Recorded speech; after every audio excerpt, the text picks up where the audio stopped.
Bienvenidos a la Noche Infinita. Antes de comenzar, cuéntanos en los comentarios desde dónde nos escuchas y qué temáticas te gustaría que exploremos en el futuro. Leemos cada mensaje con atención y siempre tomamos en cuenta sus sugerencias para los próximos relatos. Sin nada más que decir, comencemos. Hay una parte de la MEX 200 que siempre me ha parecido particularmente silenciosa. Es ese tramo entre San Patricio y el Rebalse, cuando el mar ya no se ve y la vegetación comienza a cerrar el paso. Un tramo en el que el sol parece estar más cerca y el aire se vuelve espeso. He pasado por ahí decenas de veces, tanto de día como de noche, y nunca me detuve a pensar que un simple trayecto podía convertirse en una especie de infierno. Mi nombre es Armando, soy de Colima, y por razones de trabajo suelo recorrer esa carretera varias veces al mes. Trabajo para una empresa de sistemas de refrigeración y uno de nuestros clientes más importantes tiene su planta en Manzanillo. Normalmente me quedo a dormir allá, pero ese día, un jueves por la tarde, terminé antes de lo esperado y decidí regresar a Tecomán para dormir en casa. Me arrepiento de esa decisión. Eran casi las 7 cuando salí de Manzanillo. El cielo comenzaba a oscurecerse y la carretera estaba prácticamente vacía. Solo algún que otro camión lento y uno que otro vehículo que me rebasaba a toda velocidad. Puse música tranquila, bajé las ventanas para dejar que entrara el aire tibio y me preparé mentalmente para el camino. El GPS marcaba unos 40 minutos hasta llegar a casa. Todo parecía normal, hasta que vi los autos. Los vi por el espejo retrovisor. 3 vehículos iguales, sin placas, que aparecieron a la distancia como si hubieran salido de la nada. Era raro. Todos eran de la misma marca y modelo, Jetta color gris Oxford, sin ningún tipo de modificación, polarizados y sin placas. Me pareció curioso, pero no alarmante. Pensé que podía ser alguna flotilla de autos recién importados o vendidos. No les di mayor importancia. Aceleré un poco, no por huir, sino para mantener distancia. Los autos también aceleraron. Eso me hizo fruncir el ceño. No era común que un grupo de vehículos idénticos siguieran exactamente el mismo ritmo que tú. Bajé la velocidad para dejar que me rebasaran. No lo hicieron. En cambio, se alinearon detrás de mí, en fila, manteniendo la misma distancia entre ellos y conmigo. Era como si fueran parte de una misma coreografía, calculando cada movimiento. Pensé en salirme en el siguiente retorno, pero estaba en esa parte del trayecto donde no hay salidas por varios kilómetros. Solo monte, algunas brechas polvorientas y anuncios viejos que anuncian cocos fríos y empanadas de camarón. Pasaron unos minutos. Intenté tranquilizarme. Seguro van al mismo destino, no es para tanto, me repetía. Pero algo no cuadraba. No había luces internas, ningún reflejo del tablero o de una silueta humana. Nada. Como si los autos estuvieran vacíos. O peor aún, como si estuvieran manejados por algo que no quería ser visto. Apreté el volante. El sudor me escurría por la nuca. Subí las ventanas, apagué la música. Sentí como el silencio comenzaba a aplastarme. Y entonces sucedió algo. El primer auto, el que iba justo detrás de mí, encendió sus luces altas, directo a mis espejos, un destello violento que me obligó a mirar hacia otro lado. Aceleré, ellos también. Luego, el segundo auto hizo lo mismo, después el tercero. Un parpadeo sincronizado que no parecía casual. No era una señal de tránsito, era un mensaje. No sé cómo describir lo que sentí. Era miedo, pero uno denso que no te deja respirar. Apreté los dientes. Saqué mi celular para grabar lo que estaba pasando, o al menos para marcarle a alguien, pero no tenía señal. Ninguna. Ni siquiera un punto de cobertura. Revisé 3 veces. Nada. Volteé a ver por el retrovisor de nuevo. Los autos habían disminuido la distancia. Estaban más cerca, demasiado cerca. Podía ver el reflejo de mis luces traseras sobre sus parabrisas. Sentí una punzada de desesperación. ¿Qué chingados querían? Frené en seco. Era una locura, lo sé, pero quería obligarlos a rebasarme, a que pasaran y se fueran. Mi coche derrapó ligeramente, levantando tierra de los costados. Los autos también frenaron, en perfecta sincronía. a escasos metros detrás de mí. Fue en ese momento que me di cuenta de que no estaba en control. Esa gente, o lo que fuera que manejaba esos autos, no era normal. Estaban jugando conmigo. No querían solo seguirme, querían que me diera cuenta de que estaba atrapado. Tomé una decisión desesperada: salirme del camino. Vi una brecha polvosa a la derecha, una de esas veredas que usan los campesinos o pescadores, y sin pensarlo 2 veces giré bruscamente. Las llantas chillaron. Mi coche rebotó contra las piedras y caí en un camino estrecho entre arbustos y palmas. Sabía que estaba yendo hacia el mar, hacia la zona donde los manglares comienzan a cubrir todo. No era el mejor lugar, pero al menos me alejaba de ellos. Por unos segundos pensé que había logrado escapar, hasta que escuché los motores. 1, 2, 3. Los malditos también se metieron al camino. Los Jetta grises seguían ahí, incansables, perfectos. Sus faros cortaban la maleza como cuchillas. Era como si estuvieran conectados, como si fueran parte de una misma mente, una sola intención. Me di cuenta de que no podía escapar por velocidad. Tenía que esconderme. Vi un claro, una pequeña desviación apenas visible entre los arbustos. Apagué las luces y el motor y giré el volante bruscamente para salirme de la brecha. El coche quedó a medio escondido entre la vegetación, inclinado de lado. Me agaché en el asiento, intentando controlar mi respiración. Los 3 autos pasaron lentamente, deslizándose por la brecha como si olfatearan el aire. No frenaban, no aceleraban, solo avanzaban, hasta que el último se detuvo, justo a la altura de donde yo estaba. Contuve el aliento. No podía ver si alguien bajaba. Solo el sonido del motor encendido, el chirrido de la suspensión y el crujido de las llantas sobre la tierra húmeda. Y luego, silencio. Permanecí ahí, inmóvil, durante lo que me parecieron horas, con el estómago encogido, el cuerpo empapado en sudor y el celular aún sin señal. Solo la oscuridad, los ruidos del monte y ese coche detenido a escasos metros, hasta que dio la vuelta y se fue. Me quedé ahí, escondido, hasta que el sol comenzó a aclarar el horizonte. Cuando salí del coche, temblando, todo estaba en calma. La brecha lucía como siempre, y los rastros de llantas se perdían entre la maleza. No había señales de los Jetta, ni de placas, ni de huellas. Nada.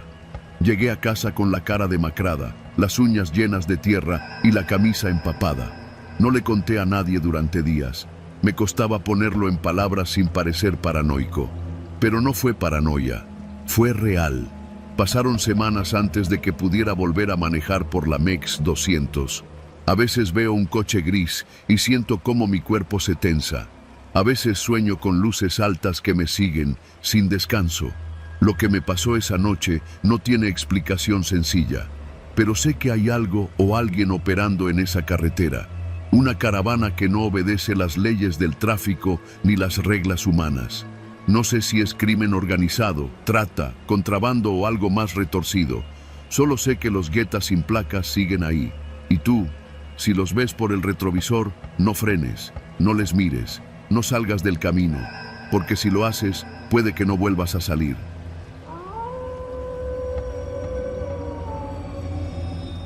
No soy de los que se asustan fácil. He trabajado en seguridad privada, en bodegas, en rutas de transporte nocturno y ahora, desde hace un par de años, manejo un sedán para una empresa de transporte ejecutivo. Me dedico sobre todo a viajes largos, aeropuertos, ciudades intermedias, traslados especiales. Cobro bien y evito los problemas del tráfico citadino. Pero lo que me pasó una noche sobre la MEX 140D, rumbo a Jalapa, fue algo que todavía me cuesta contar sin mirar por el retrovisor. Aquella noche era fresca. Era octubre, pero ya el aire bajaba con un filo húmedo desde las montañas. Había tomado un servicio desde Puebla con destino a Jalapa, un cliente que, por razones laborales, necesitaba llegar pasada la medianoche. Me pagaban por esperar en el destino y regresarme al amanecer, así que acepté. Nada fuera de lo común. El carro, un Jetta gris oscuro de modelo reciente, iba limpio y con el tanque lleno. Salimos pasadas las 9:30 de la noche. Cruzamos sin problema la zona de Amozoc y luego tomamos la MEX 140D, un tramo de cuota que atraviesa zonas rurales, boscosas, y después de Perote empieza a volverse más estrecho y con menos iluminación. El cliente, un tipo joven, con traje y audífonos, se quedó dormido apenas cruzamos las primeras casetas. No me molestaba. Prefería el silencio. Manejaba a velocidad constante, cuidando no pasar de los 100. Las curvas de esa autopista pueden traicionarte, sobre todo cuando hay neblina. Y esa noche, la neblina empezó a bajar justo al pasar las vigas. Al principio era leve, un velo blanquecino que se arrastraba como si flotara desde los matorrales. Pero luego se volvió espesa, de esa que se pega al parabrisas y te obliga a bajar la velocidad. Yo iba concentrado. Apenas había tráfico. Un tráiler pasó en sentido contrario y después de eso, solo escuchaba el motor del Jetta y el zumbido tenue de las llantas sobre el asfalto. Fue entonces que ocurrió. El semáforo estaba ahí, en mitad de la nada. No sé si lo has visto, pero existe un semáforo rural, de esos que usan para cuando hay obras o algún tramo controlado. Está justo antes de una curva cerrada y un puente en reparación. Es raro ver uno de esos en una carretera federal, pero ahí estaba. Un solo semáforo portátil en medio del camino, con su luz roja encendida. No había señales de obra, ni maquinaria, ni nada más. Solo la luz roja brillando en la neblina como un ojo solitario. Frené por instinto, bajé la velocidad a casi nada y me detuve por completo. El cliente seguía dormido, y en ese momento lo escuché. ¿Me das chance? La voz venía del copiloto, del asiento vacío del copiloto. Mi cuerpo se congeló. No exagero. Fue como si algo me hubiera succionado el aliento. Giré la cabeza lentamente, con esa mezcla de negación y certeza que te atrapa cuando sabes que estás por enfrentar algo fuera de lo normal. La puerta estaba abierta. No lo había escuchado. No hubo clic, ni alarma, ni aviso en el tablero. Pero ahí estaba él.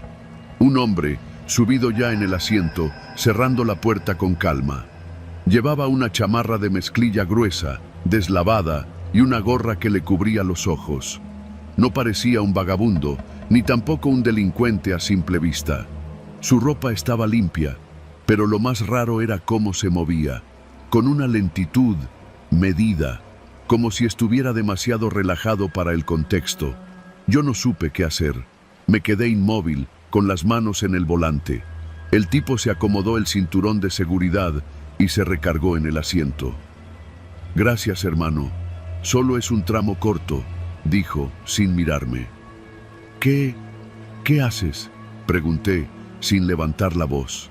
Era más una súplica que un reclamo. «No te preocupes, no quiero broncas. Solo necesito cruzar el siguiente tramo. Son unos kilómetros. Luego me bajo». Mi mente buscaba explicaciones. ¿Se subió en algún momento? ¿Lo recogí sin darme cuenta? Imposible. El auto estaba cerrado.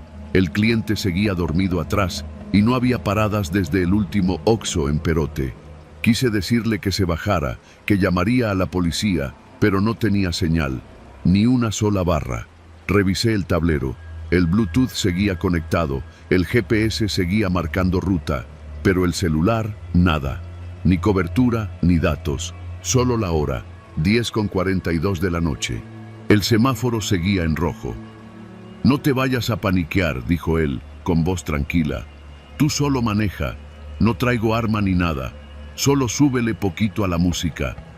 Extendió la mano y presionó el botón del estéreo. Empezó a sonar un corrido viejo, de esos de Chalino, con estática de fondo. Yo no lo había puesto. La USB estaba desconectada. «¿Quién eres?», logré decir. «Un tipo que necesita llegar, igual que tú». La luz cambió a verde. El auto avanzó solo. No estoy exagerando. Mis pies estaban temblando, pero el motor respondió como si alguien más lo controlara. Tomé el volante, más por instinto que por decisión, y seguí el camino. El tipo no decía nada más. Solo miraba hacia el frente, con esa calma que hacía que todo se sintiera más irreal. Condujimos en silencio durante unos 8 minutos. La neblina se volvió más espesa y el camino más angosto. Pasamos por una curva cerrada, donde la señalética estaba casi borrada por el moho. Entonces lo vi. Un auto, volcado en la cuneta. Luces apagadas, cofre abierto, nadie a la vista. «Frena», dijo el hombre del copiloto. Frené. «¿Lo ves? Ese era yo». «¿Cómo que?» Comencé, pero él se volteó hacia mí. Y ahí sí, el terror me atravesó.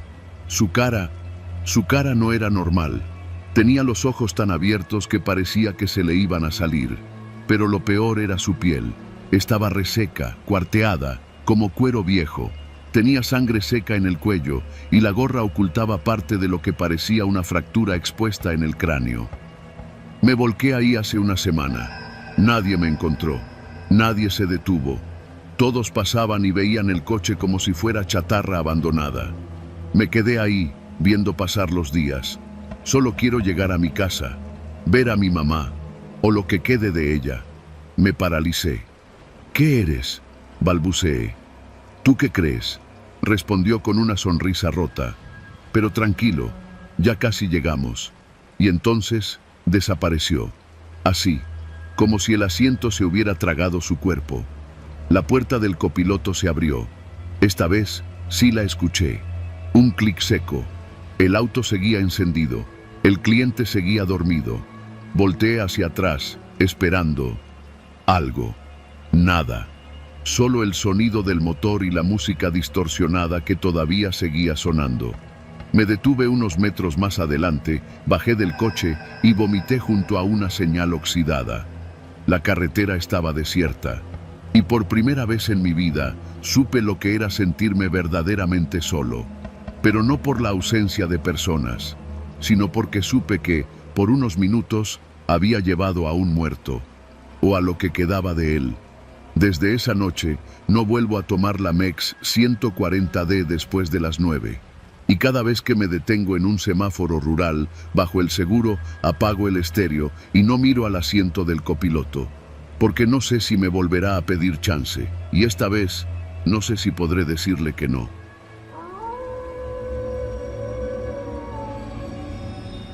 No sé cómo empezar esto sin que suene como una exageración. Tal vez lo sea. Tal vez lo que viví fue simplemente un cúmulo de coincidencias extrañas, amplificadas por el cansancio y la mala suerte. Pero desde aquella noche dejé de manejar solo de noche por la MEX 57D. Era lunes. Llevaba más de 15 horas manejando desde San Luis Potosí hasta la Ciudad de México, con escalas en Querétaro para entregar mercancía. Yo trabajaba como chofer para una empresa que transportaba componentes electrónicos. Nada especial, nada de riesgo, solo cajas con cosas caras y frágiles. La MEX 57D era mi ruta habitual, y para quien no la conozca, es una carretera que a ratos se siente infinita. Es recta, monótona, con tramos donde no hay ni una gasolinera en kilómetros. Si te agarra la noche ahí, es mejor tener tanque lleno, comida y nervios firmes.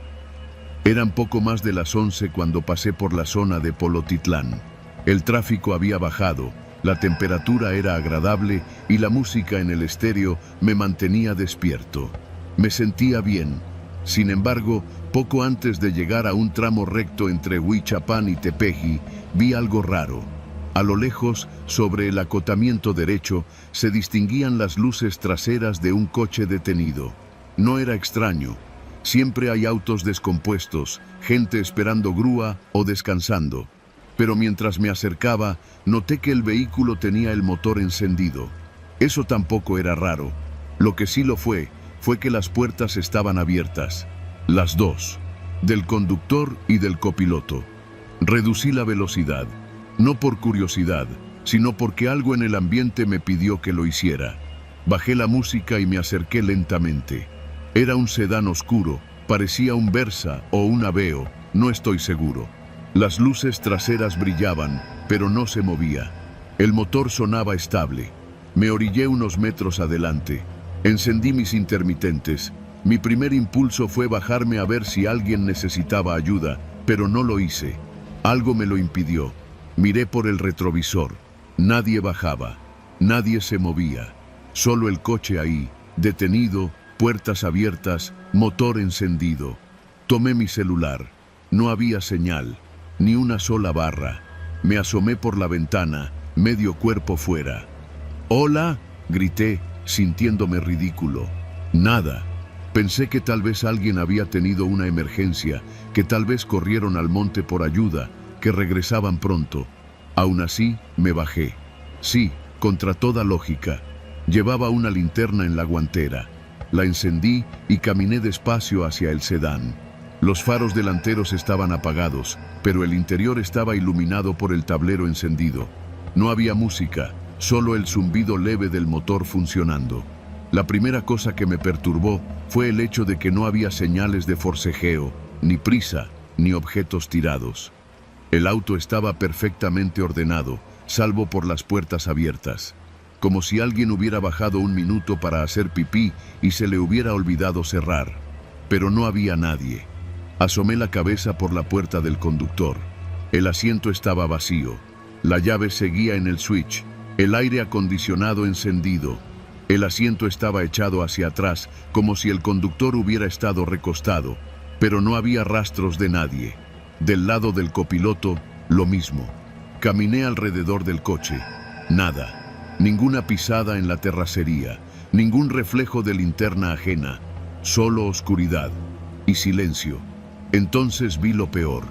El asiento trasero estaba completamente vacío, sí, pero sobre el tapete del piso había una mochila pequeña, de esas escolares, rosada, con un llavero de unicornio. No era de adulto, y tampoco parecía abandonada. No tenía polvo. Estaba ahí como recién colocada. Retrocedí. Mi mente se llenó de preguntas. ¿Una familia? ¿Un papá con su hija? ¿Secuestro? ¿Accidente? Pero no había señales de lucha, ni huellas, ni sangre. Me metí a mi camión, puse el seguro en las puertas y apagué la linterna. Durante los siguientes minutos, simplemente estuve ahí, mirando el sedán por los espejos, esperando que alguien regresara, esperando que todo tuviera sentido. Pero nadie vino. A los 15 minutos decidí reportarlo. Tomé el radio satelital de emergencia que llevaba para casos de este tipo, lo conecté, marqué a la línea de apoyo de la Guardia Nacional. Aquí unidad de transporte privado. Hay un vehículo detenido en la MEX 57D, kilómetro aproximado 238. Motor encendido, sin ocupantes a la vista. ¿Está obstruyendo la carretera?, preguntó la operadora. Negativo, está sobre el acotamiento, pero hay indicios extraños. Mochila de niño dentro, puertas abiertas, sin señal de personas. Recibido, unidad en camino. Manténgase a una distancia segura. Colgué. Me quedé ahí, sin apagar mi motor. Me sentía observado. Pasaron otros 15 minutos. Finalmente, un coche de la Guardia Nacional se detuvo. Eran 2 oficiales. Bajaron, me pidieron que me mantuviera en mi cabina. Uno revisó el sedán, el otro me pidió que relatara lo que había visto. Me preguntó si había movido algo, si había visto gente correr. Le respondí que no, solo encontré el auto así. Después de revisar unos minutos, el oficial regresó. ¿Sabe qué es lo más raro?, me dijo, encendiendo un cigarro. El auto no tiene reporte de robo, ni de desaparición. Es de un señor de Celaya, pero cuando marcamos al número de contacto, suena dentro del carro. Me señaló el asiento. Ahí estaba el celular. ¿Y la mochila?, pregunté. Vacía. Ni un papel, ni un lápiz. Me dijeron que me podía ir, que ellos se quedarían esperando una grúa. Arranqué y me fui, pero no pude dejarlo atrás. Durante los siguientes días, busqué noticias. Revisé periódicos, noticieros, redes sociales. Nada. Ni reporte de personas desaparecidas en esa zona, ni seguimiento. El auto apareció y luego, como si nada, fue retirado. 2 semanas después, recibí una llamada extraña. Era un número oculto. Al contestar, no dijeron nada. Solo se escuchaba el mismo zumbido del motor que había escuchado esa noche. Y luego, una voz infantil susurrando algo que no logré entender. Corté, bloqueé, cambié de número. Desde entonces, cada vez que paso por ese tramo de la MEX 57D, bajo la velocidad. Y no por precaución, sino porque, durante unos segundos, vuelvo a ver ese sedán detenido con las luces traseras encendidas y la mochila rosa en el asiento trasero, solo que ahora la puerta está cerrada y alguien desde dentro parece mirarme pasar.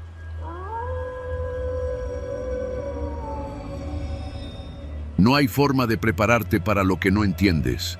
Pensé que lo había visto todo en esta ciudad. Asaltos, peleas, accidentes. Trabajo en un retén de seguridad sobre la MEX 175, justo en el tramo entre Oaxaca de Juárez y Miahuatlán. Son turnos largos, cansados, con calor de día y frío de madrugada, pero lo peor no es el clima, es lo que ves cuando crees que nadie te está mirando. Eran casi las 3 de la mañana cuando lo vi. Mi compañero Toño dormía en la patrulla, roncando con la boca abierta, y yo estaba tomando café tibio en un vaso de unicel, parado frente al camino, con una linterna en la mano. Apenas pasaban autos a esa hora. Todo estaba en silencio, salvo por el zumbido lejano de los grillos y los árboles mecidos por el viento. Entonces salió de entre los árboles un hombre. Caminaba por el acotamiento, descalzo, con un pantalón de mezclilla lleno de tierra y una camisa blanca abierta del cuello, empapada de sudor. Tenía la mirada fija en el suelo y en los brazos cargaba a un niño dormido. Lo vi venir desde unos 50 metros.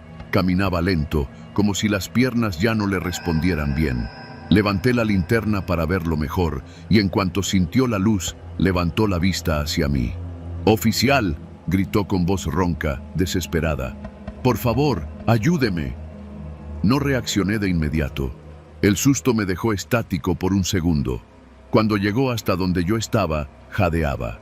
Tenía el rostro cortado por varias ramas y una mancha de sangre seca en la frente. El niño no se movía, pero respiraba.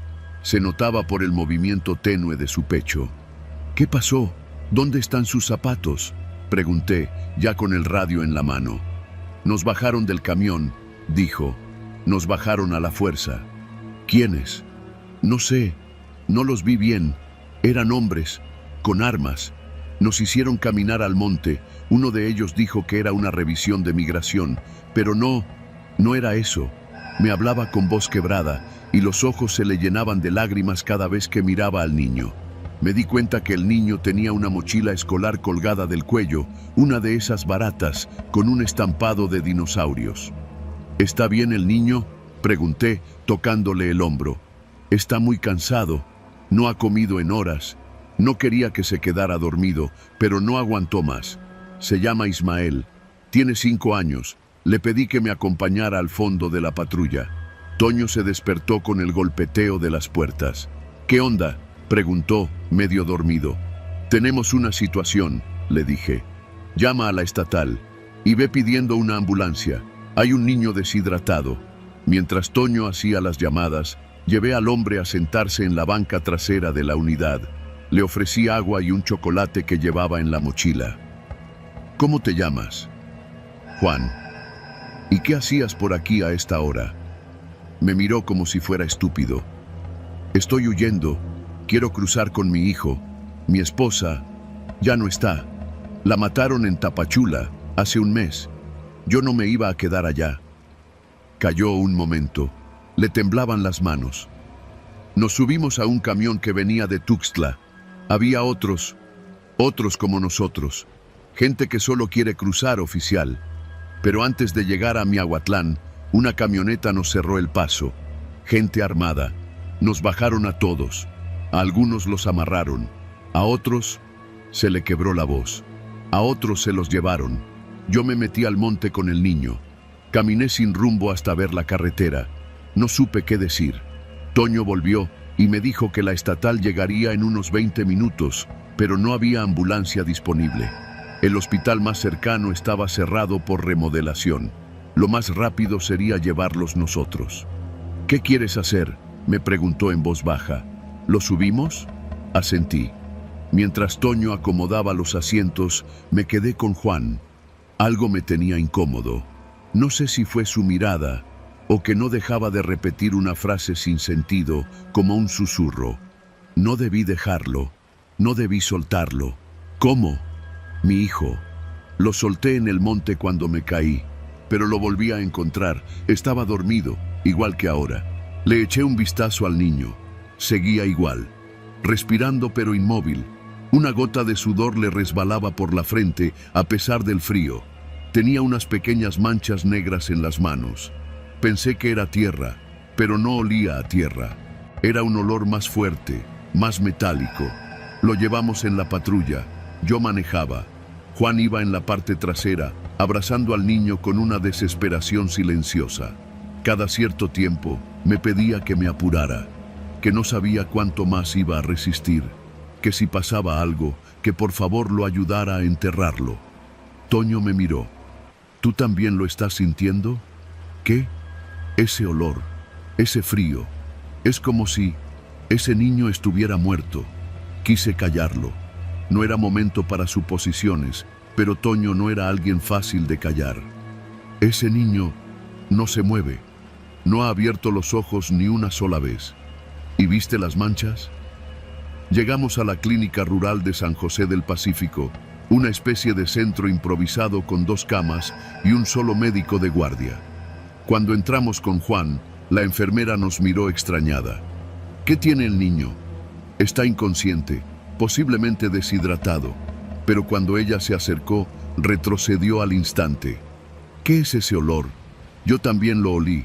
No era sudor, no era sangre, era algo rancio, como un animal muerto, pero no venía del padre, venía del niño. El médico llegó, lo revisó, revisó el pulso, revisó los ojos, sacudió la cabeza y se puso los guantes. Llévense al padre afuera, esto puede ser delicado. Juan no quería soltarlo, gritaba, lloraba, pero entre Toño y yo lo sacamos. El niño quedó sobre la camilla. Está vivo, no lo toquen, es mi hijo. Los gritos se escuchaban desde el pasillo. Estuvimos afuera unos 10 minutos, nadie nos decía nada. El médico no salía, hasta que escuchamos un ruido de cristal rompiéndose. Corrimos de vuelta, y allí estaba, la camilla vacía, una ventana rota, y una sola cosa en el suelo, la mochila del niño, abierta, vacía. El médico estaba inconsciente, con un golpe en la cabeza. Había sangre en la pared, pero no señales de pelea. Solo marcas negras en el piso, como las que había visto en las manos del niño, como si hubieran arrastrado alquitrán por el suelo. Llamamos a refuerzos, buscamos por todo el perímetro. Nada, ni rastro del niño, ni de nadie más. Juan se quedó en el pasillo, sentado, con la mirada perdida. Dijo una sola cosa antes de que lo subieran a la ambulancia psiquiátrica. No era mi hijo murió en el monte. Yo lo dejé, lo encontré horas después.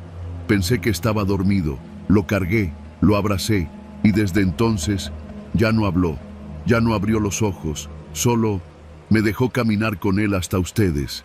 Nadie nos creyó. En el informe escribieron que el niño había huido por la ventana, que el padre tuvo un brote psicótico, que todo fue un malentendido. Pero Toño y yo, cada vez que pasamos por la MEX 175, miramos a los árboles, porque a veces, entre la neblina, se alcanza a ver una figura pequeña, cargada por un hombre descalzo. Y siempre que los vemos, no hay sonido, ni siquiera del viento.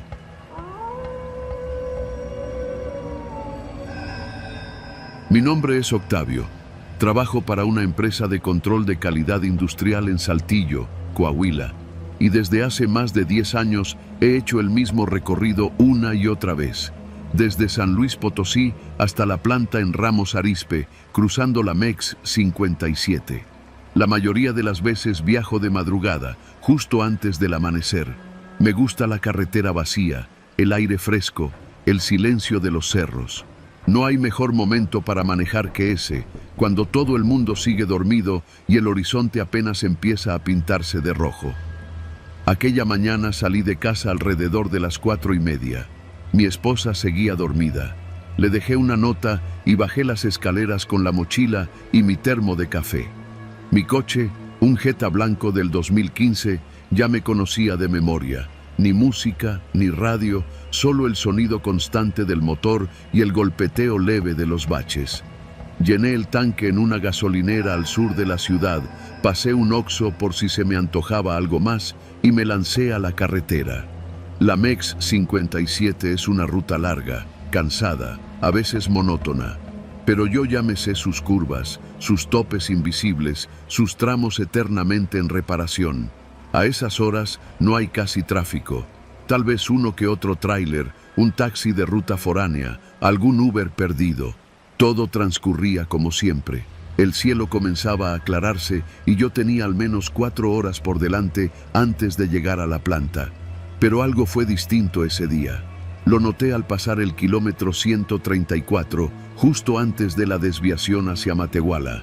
Vi una moto retrovisor derecho, lejos todavía, apenas un punto oscuro contra la luz tenue del amanecer.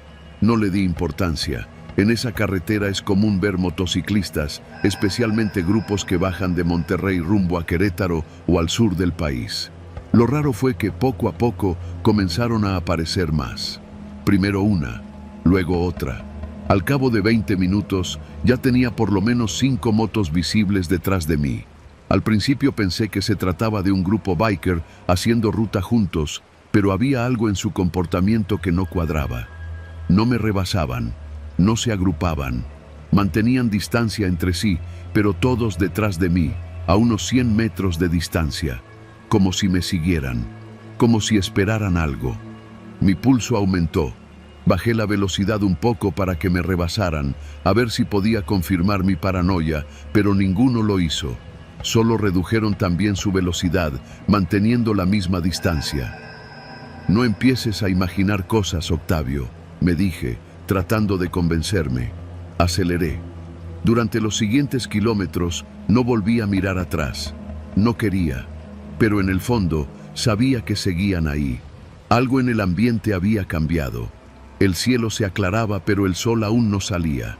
El tramo de carretera era abierto, sin curvas, sin puentes, solo desierto seco y lomas bajas cubiertas de nopales. Terreno perfecto para desaparecer sin dejar rastro.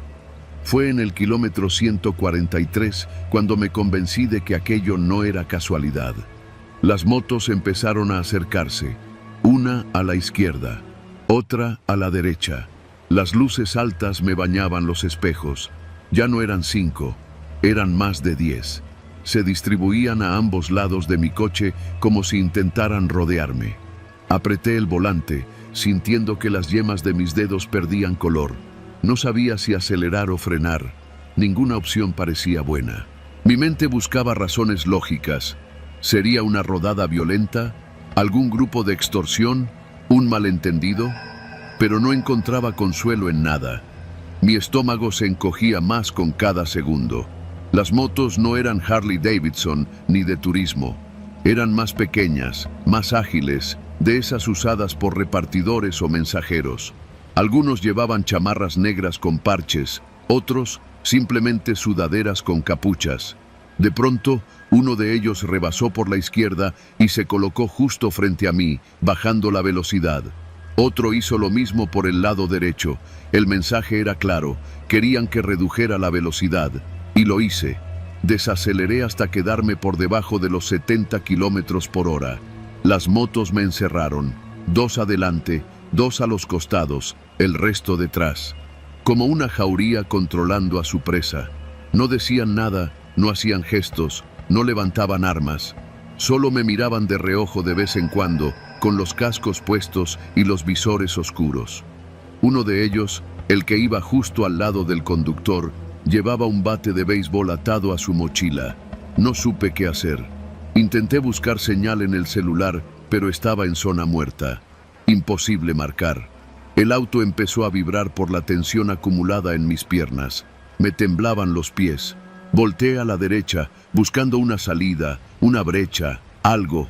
Pero lo único que vi fue el letrero oxidado de una terracería vieja con rumbo a una ranchería abandonada. Uno de ellos me hizo señales con la mano, indicándome que saliera de la carretera. Un gesto seco, sin palabras, como si fuera parte de un protocolo. No lo hice. Mantuve el rumbo. El tipo golpeó ligeramente mi ventana con el nudillo. 3 veces. Firme, amenazante. Y entonces supe que debía decidir. Si lo seguía, podría terminar muerto. Si me resistía, tal vez también. Pero dentro de mí, algo gritaba: no lo sigas. Aceleré de golpe. El motor chilló. El coche vibró con fuerza. Las motos de adelante intentaron cerrarme el paso, pero di un volantazo hacia el acotamiento y logré rebasarlos por la derecha. Sentí que las llantas traseras perdían agarre, pero el coche respondió. Me lancé hacia el tramo más despejado de la recta. Las motos aceleraron detrás de mí como una plaga ruidosa. La persecución duró unos 8 kilómetros. Fue la parte más larga de mi vida. El velocímetro marcaba 120, 140. Las motos se acercaban. Una se emparejó y golpeó mi retrovisor con el bat. Se quebró en pedazos. Otro intentó rebasarme por el lado izquierdo, pero lo cerré con un movimiento seco. No podía dejar que me alcanzaran. Fue entonces cuando lo vi. Un retén federal a lo lejos, montado por la Guardia Nacional. Nunca había sentido tanto alivio en mi vida. Toqué el claxon como loco. Hice luces con los faros. Aceleré con lo poco que me quedaba. Los guardias reaccionaron. Se pusieron en posición. Los motociclistas frenaron de golpe. En un instante, todo cambió. Como si nada hubiera pasado, las motos se dispersaron en distintas direcciones, saliéndose del camino, metiéndose entre brechas, despareciendo como ratas al encender la luz. Yo llegué al retén frenando de golpe. Me bajé temblando. Apenas podía hablar. Uno de los guardias me miró con cara de confusión. Le conté lo que había pasado. Me pidió detalles, descripción, placas. No tenía nada. Ninguna moto tenía matrícula visible. Ninguno de los rostros era distinguible. Solo recordaba el sonido de los motores, el bat en la mochila y el gesto de aquel que me indicó salirme. Los guardias dijeron que no era la primera vez que pasaba algo así, que ya habían recibido reportes, pero que nadie lograba capturarlos, que no sabían si eran ladrones, halcones, traficantes o simplemente un grupo de locos con poder sobre ese tramo maldito de la MEX 57. Me escoltaron hasta un parador unos kilómetros más adelante. Ahí me detuve, todavía en shock. Me senté en la parte trasera del coche y vomité todo el café de la mañana. Estuve casi 1 hora sin moverme. Llamé a mi esposa. No le conté todo. Solo dije que había tenido un susto, que iba a tardar más en llegar. A la planta llegué pasadas las 9. Nadie notó nada. Nadie pregunta mucho cuando maneja solo por carretera. Desde ese día ya no viajo de madrugada. Si no puedo ir de día, simplemente no voy. El trabajo no vale más que mi vida. Y cada vez que alguien menciona motos en carretera, me recorre algo que no puedo explicar. Un eco de llantas en mi cabeza, como un zumbido constante, como si me siguieran todavía, en la memoria, en fila, en silencio, esperando que vuelva.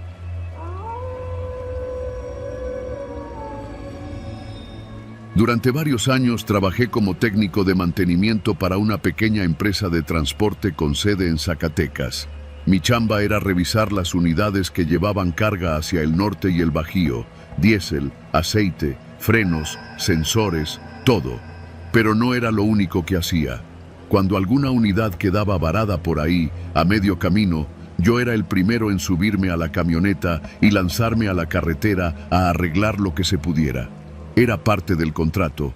Uno pensaría que lo más peligroso de manejar en la MEX 51 sería el sueño, los animales en la noche o los asaltos en la zona de Fresnillo.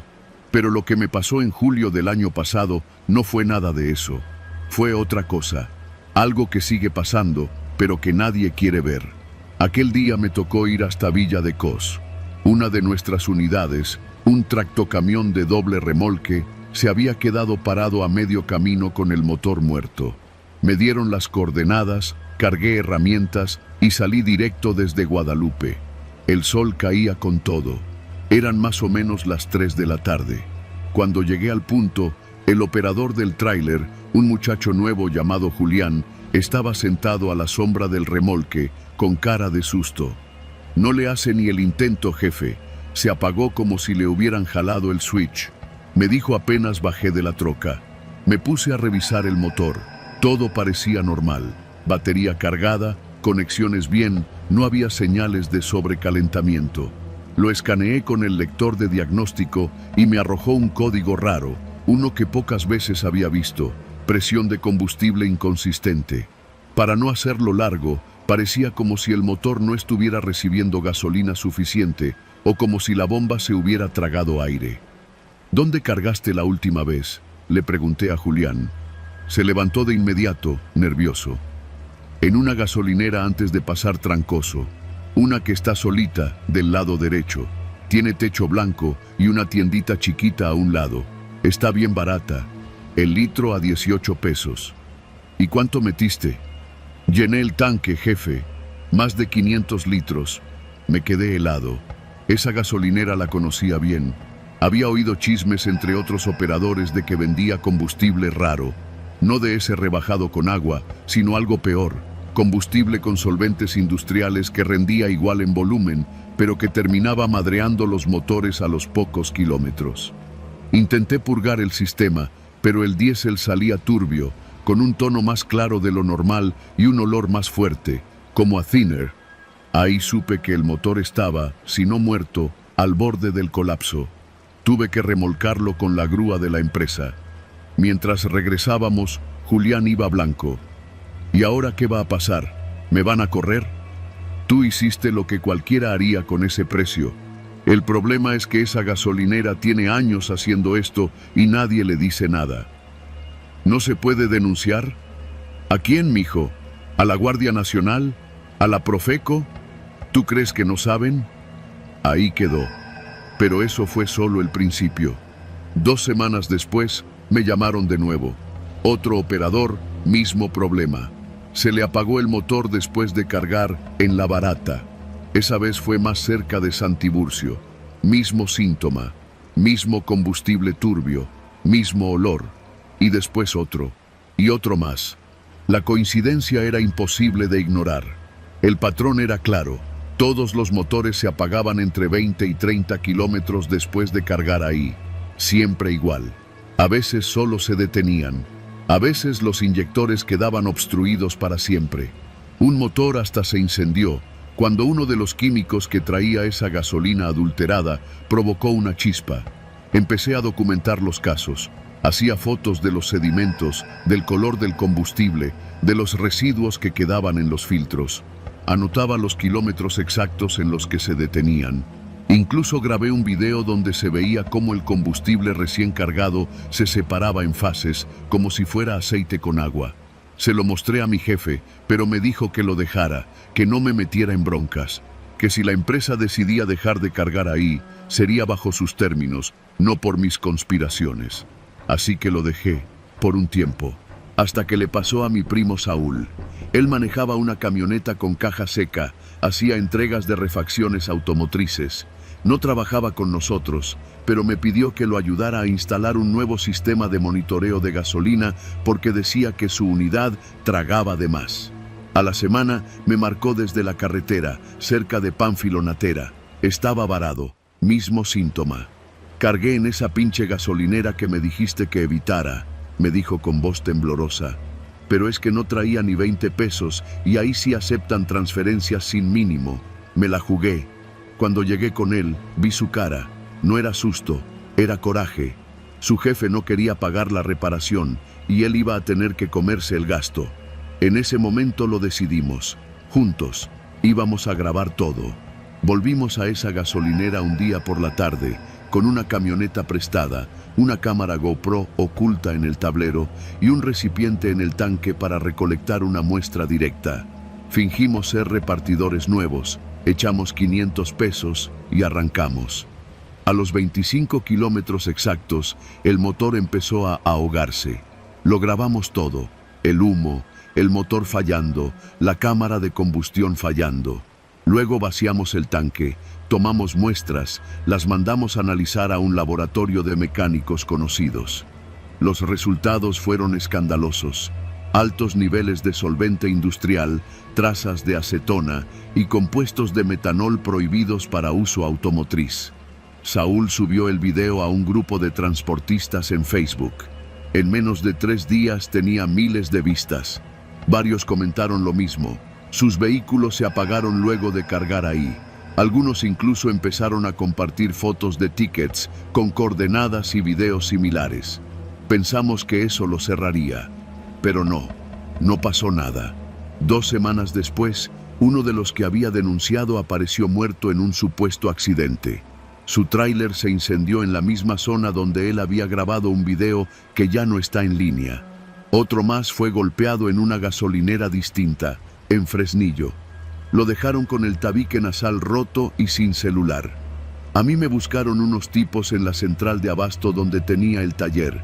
Me preguntaron con tono amenazante si yo era el geniecillo que se creía experto en gasolina. Dije que no, que solo arreglaba sistemas eléctricos. Se fueron, pero entendí el mensaje. Cerré el canal, borré los videos, ayudé a mi primo a conseguir otro empleo fuera del estado. Hoy, cuando manejo por la MEX 51, evito esa estación a toda costa. Me doy la vuelta si es necesario.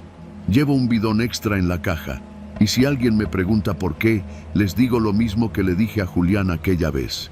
Porque no vale la pena quedarte varado donde nadie va a ayudarte, donde todo se ve normal, pero si miras más de cerca, huele a algo podrido, a algo que no es gasolina, ni diésel, ni nada legal. Ahí sigue esa gasolinera, el techo blanco, la tiendita a un lado, el precio siempre un poco más bajo que el resto, y los motores cayendo, uno por uno, a los pocos kilómetros.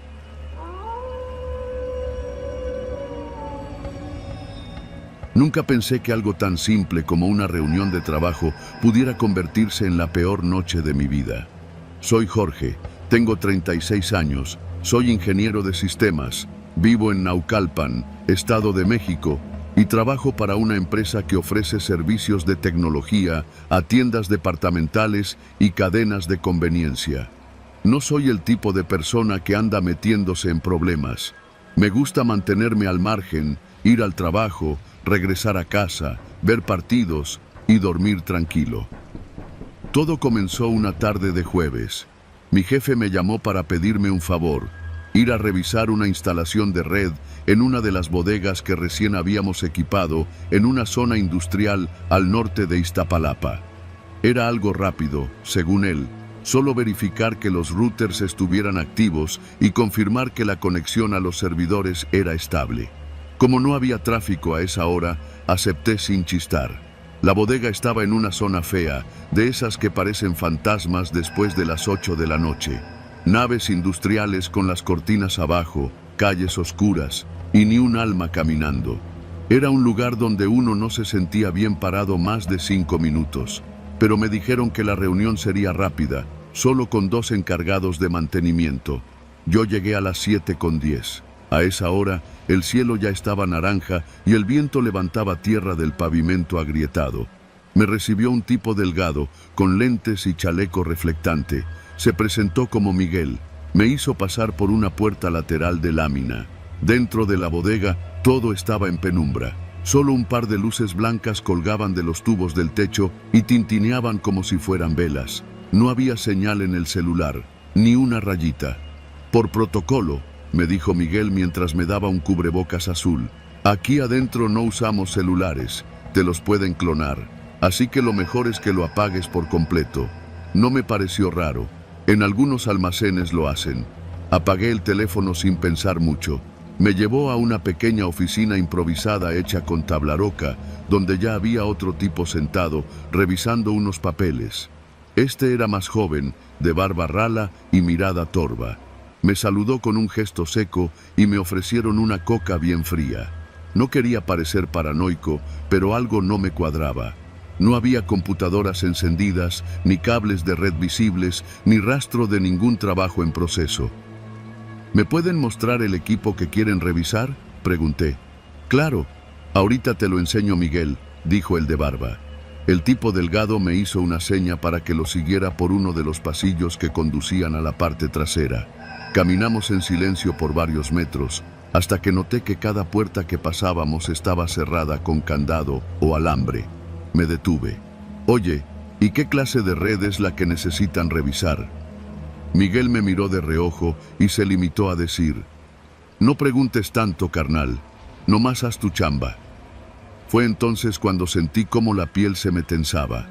Mi cuerpo sabía que algo no estaba bien, aunque mi mente aún no lo quería aceptar. Cuando llegamos al fondo, vi a otros 3 hombres. Ninguno vestía uniforme. Uno traía una camiseta de fútbol, otro una chamarra negra con capucha y el tercero, más robusto, portaba un radio de corto alcance colgado al pecho. El tipo robusto nos miró y luego dijo en voz baja: ya se armó, cierren la entrada principal. Miguel se me acercó. Quédate aquí, no saques el celular, no hagas preguntas, no hables con nadie. Yo me quedé helado.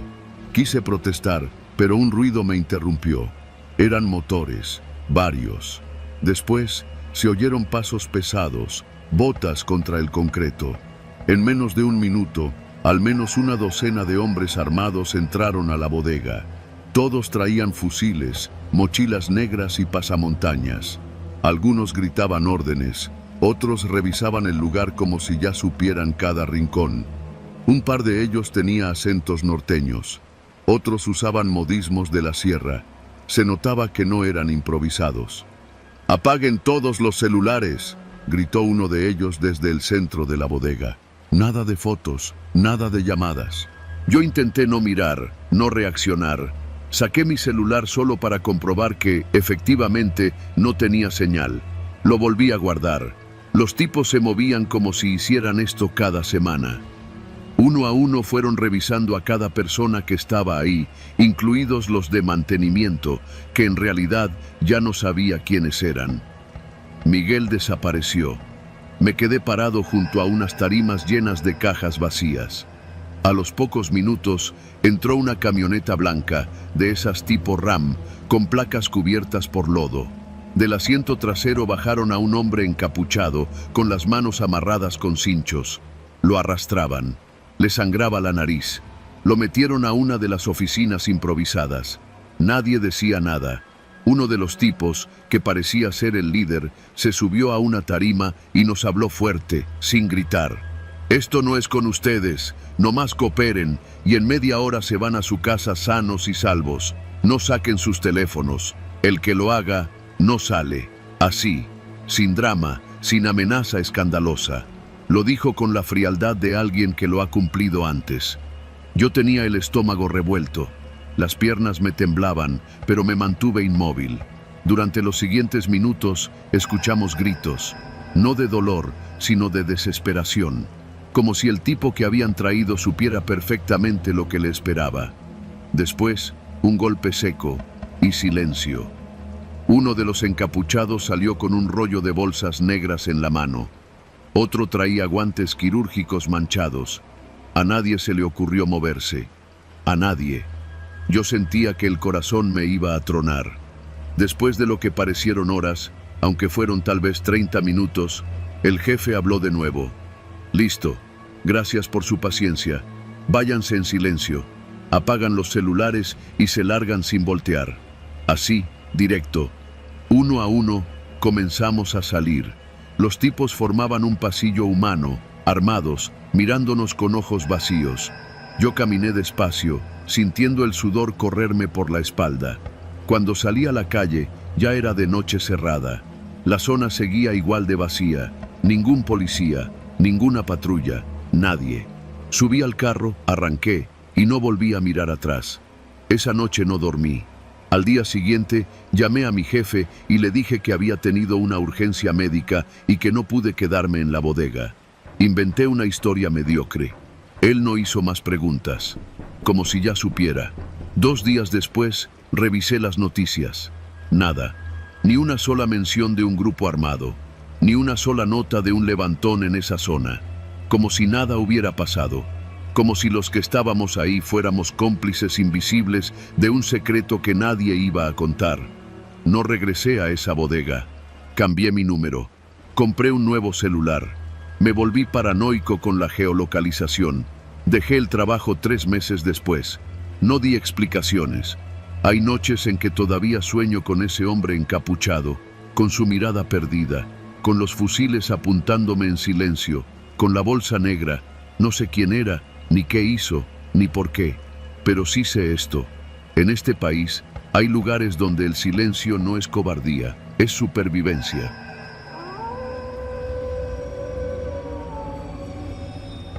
Trabajo como repartidor de refacciones automotrices para una empresa de autopartes en León, Guanajuato. La mayoría de mis entregas son locales, pero 2 veces por semana me asignan la ruta hacia Zacatecas, y esa implica recorrer la MEX 45D de madrugada, saliendo desde las instalaciones de la empresa poco antes de las 3. Los que trabajamos de noche lo sabemos. Las carreteras federales a esas horas tienen una vibra distinta. El aire se siente más espeso, los faros parecen atravesar una oscuridad más densa y el silencio es tan profundo que uno termina escuchando su propia respiración con más claridad que el motor. La MEX 45D es un tramo que muchos prefieren evitar. Tiene rectas largas que hipnotizan, poca señal telefónica en ciertos puntos y zonas donde los retenes militares o policíacos aparecen sin previo aviso. Pero lo que de verdad incomoda no es eso. Es la sensación de que, en algunos tramos, uno no está solo, aunque no haya nadie más en kilómetros a la redonda. Lo que me pasó una madrugada de marzo no tiene nada de fantasmas, ni luces extrañas, ni leyendas rurales. Pero me dejó tan marcado que todavía, al tomar el volante rumbo a Zacatecas, reviso 2 veces el retrovisor y desconfío de cualquier vehículo que se me acerque demasiado. Salí como siempre. Eran las 2:40 cuando arranqué la camioneta de la empresa, una Nissan con vidrios polarizados. No porque quisiéramos ocultar nada, sino porque las refacciones costaban lo suficiente como para que un ladrón se tentara si veía lo que había dentro. Llevaba piezas pesadas, alternadores, cajas de dirección y un par de compresores nuevos. Todo iba etiquetado, facturado y asegurado, pero eso no significa nada cuando te toca una balacera o un asalto en la carretera. La primera parte del trayecto fue tranquila. Pasé Silao y siguió Irapuato. Ni un alma en el camino, salvo algún tráiler ocasional. Iba con buen ritmo, oyendo un playlist en bajo volumen. No me gustaba ir con todo apagado, pero tampoco ponía música alta. Hay que tener los oídos atentos, uno nunca sabe. Poco antes de llegar a un tramo entre Romita y la salida a Manuel Doblado, noté por el retrovisor que una camioneta venía detrás de mí. No era raro, esa carretera es de doble carril y aunque a esa hora no hay mucho tráfico, siempre hay uno que otro vehículo que parece ir deprisa. La curiosidad me ganó. Volteé de reojo y vi que era una SUV negra, de esas grandes, quizá una Suburban. Lo que me llamó la atención fue que llevaba los vidrios completamente polarizados. Todos, incluso el parabrisas. No vi luces interiores ni pude distinguir cuántas personas iban dentro. Aceleré un poco, más que nada para mantener distancia. Pero la camioneta hizo lo mismo, y ahí empezó todo. No soy paranoico. He pasado por situaciones incómodas en esta ruta. Vacas atravesadas, tráilers volcados, operativos extraños, pero nada como lo que sentí esa noche. La Suburban no me rebasaba, pero tampoco se alejaba. Se mantenía a unos 30 metros, pegada al carril de baja. A ratos parecía acercarse, pero nunca lo suficiente como para darme chance de verla bien. Pensé que tal vez era una patrulla encubierta. A veces pasa. Se acercan, revisan las placas y si todo está bien se alejan. Pero esta camioneta no tenía estrobos, ni antenas, ni los faros auxiliares que suelen llevar. Era un vehículo civil. Punto. Pasaron unos 10 minutos así. Decidí probar algo. Tomé una desviación secundaria que lleva a una gasolinera abandonada, donde a veces me detengo a revisar las llantas. No lo necesitaba, pero quería ver si la camioneta seguía su camino. Cuando giré, miré por el retrovisor, y la Suburban también giró. Aquí fue donde algo dentro de mí se activó, una alerta. Esa sensación de que ya no estás en un trayecto normal, sino en una situación que podría salir mal. No me detuve en la gasolinera. La pasé de largo y salí de nuevo a la carretera por otra rampa. La camioneta hizo lo mismo. Lo confirmé por completo cuando apagué mis luces por unos segundos, una técnica que usamos algunos repartidores para ver si los que nos siguen hacen lo mismo. La Suburban también apagó sus luces. No por completo, pero bajó a las luces de posición. Imitó mi movimiento. Estaban siguiéndome. Tomé el radio de la empresa, pero no había señal. Ni siquiera estábamos tan lejos de la zona urbana, pero esa carretera tiene huecos donde la comunicación se pierde. Ni datos, ni llamadas, ni radio.